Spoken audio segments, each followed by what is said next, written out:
94%. That's the number that should terrify anyone who buys a lottery ticket tonight.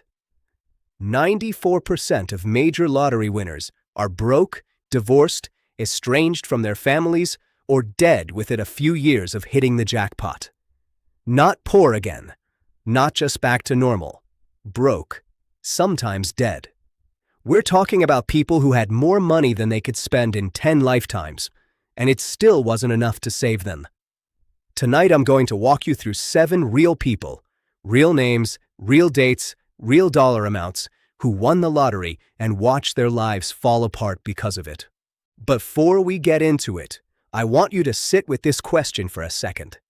If you won $30, $50, $300 million tomorrow morning, what is the actual first thing you would do?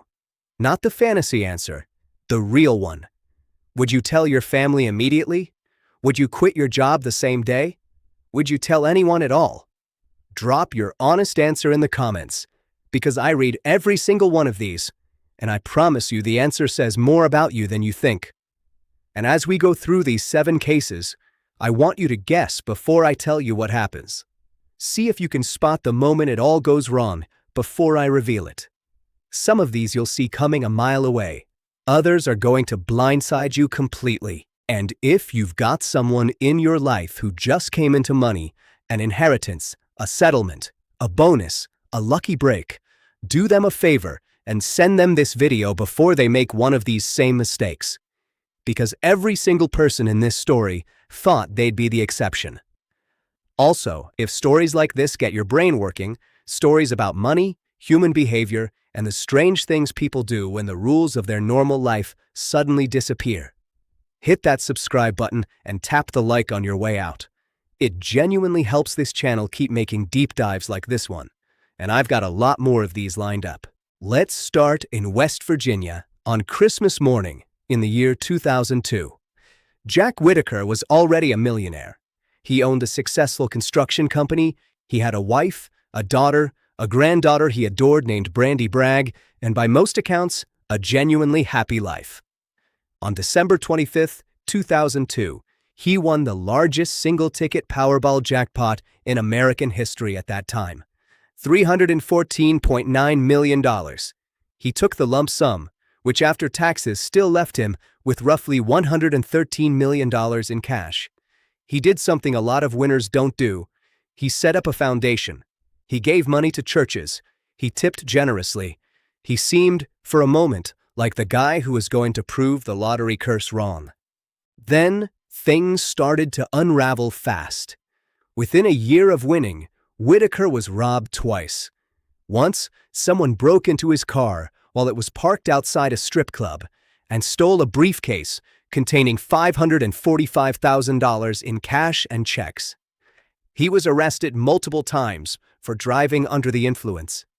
He was sued by a casino for bouncing checks. His marriage to his wife Jewel collapsed, and then came the tragedy that broke him completely.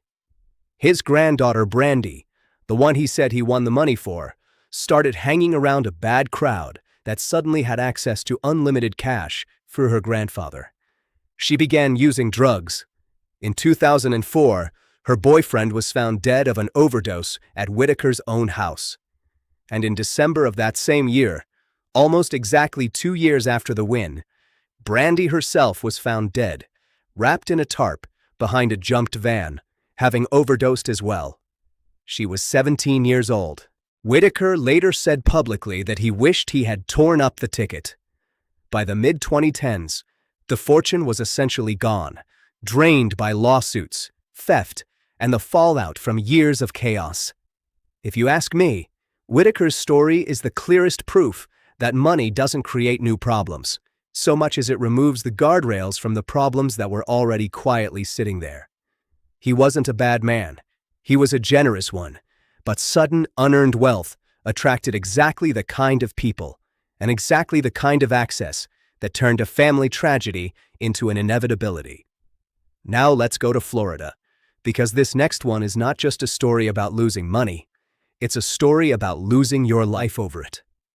Abraham Shakespeare was a forklift driver in Lakeland, Florida. When he won $30 million in the Florida lottery, in November of 2006. He took the lump sum of about $17 million after taxes. Shakespeare was known as a kind, almost naive man, the type who genuinely believed people were good and that money should be shared. He lent cash to friends, bought homes for family members, and quickly became known around town as the guy who'd never say no if you asked him for help. That reputation made him a target. In 2009, a woman named Doris Dee Moore inserted herself into his life, claiming she wanted to write a book about his story and protect him from people trying to take advantage of him. Over time, she gained control of what remained of his finances and convinced him to sign over rights to his home and other assets. In April of 2009, Abraham Shakespeare disappeared. His family reported him missing, but for months, Dee Moore kept telling people he was fine, that he was just avoiding people who wanted his money. He wasn't fine. In January of 2010, police discovered his body buried under a slab of concrete behind a house connected to Moore. He had been shot twice in the chest. Dee Moore was convicted of first-degree murder in 2012 and sentenced to life in prison without parole. Abraham Shakespeare didn't lose his fortune to bad decisions or bad luck. He lost his life because the money made him a target for someone who saw a trusting man as an opportunity, rather than a human being. Let's pause here for a second, because I want to know something from you directly.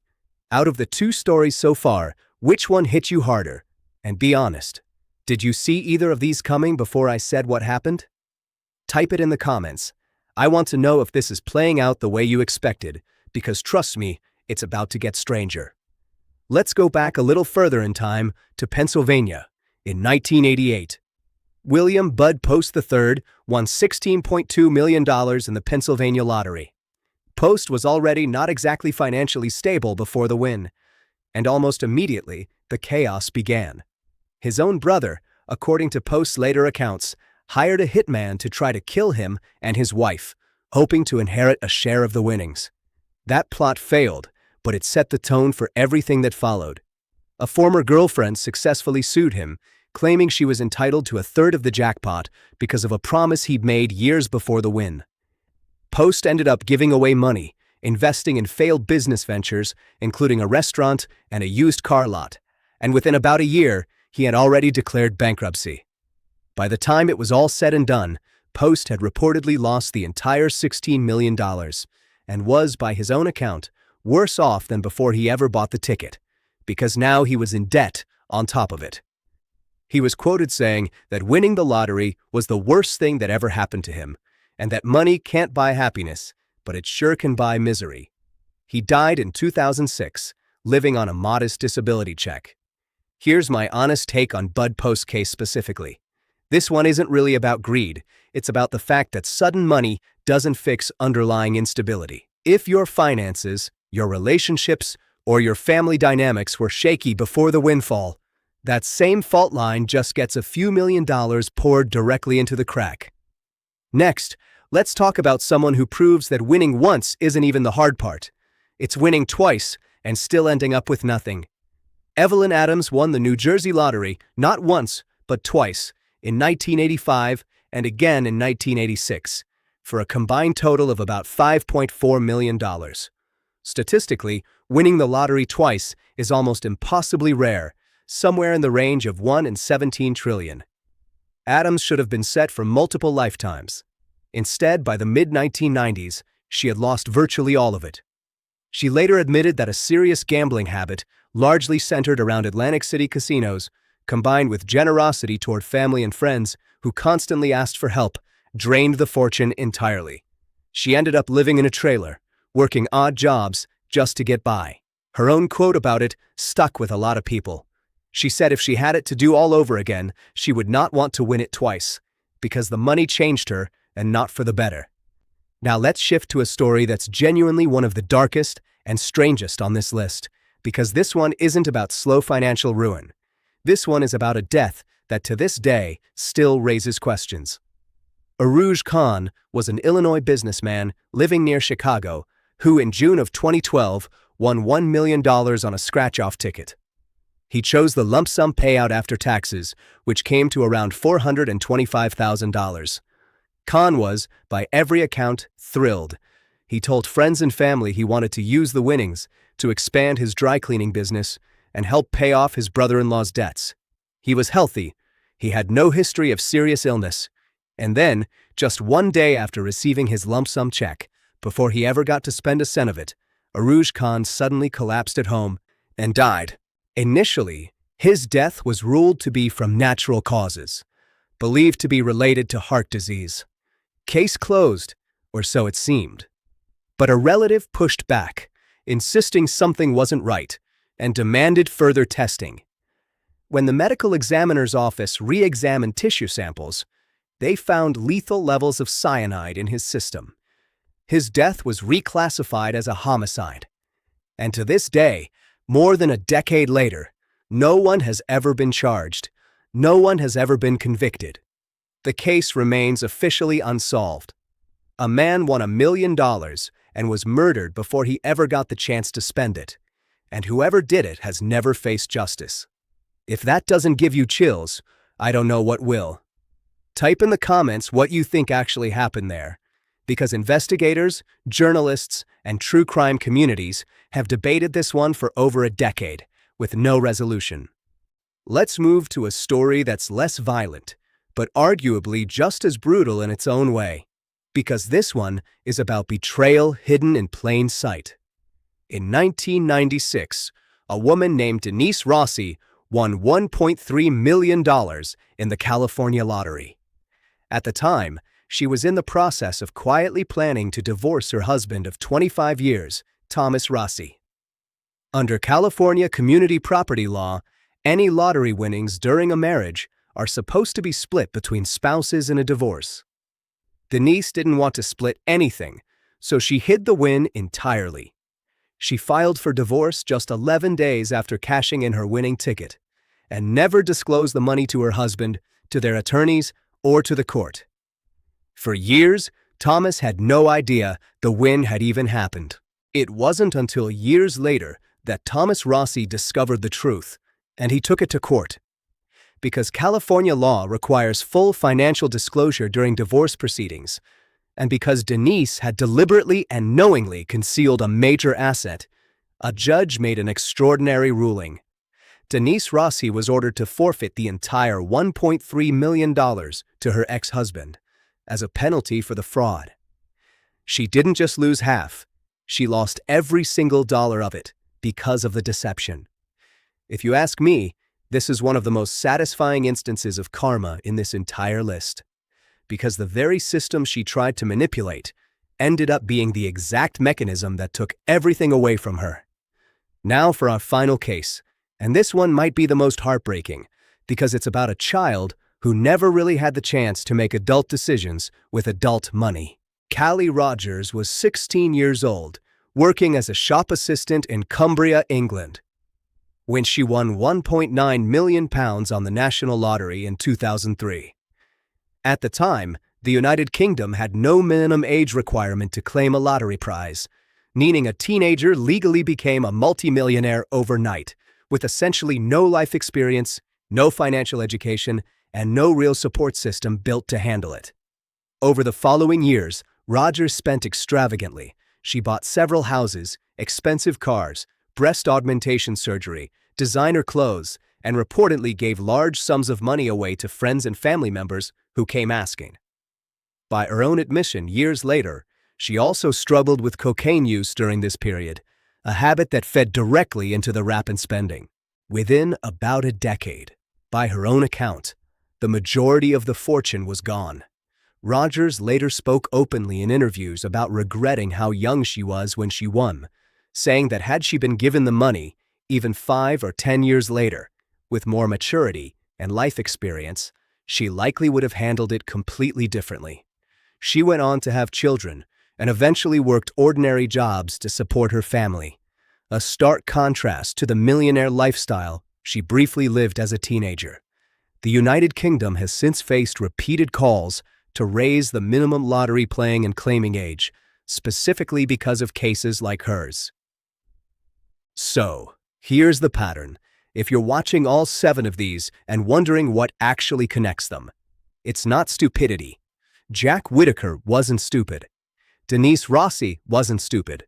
She was calculating, and it still blew up in her face. It's not even always greed.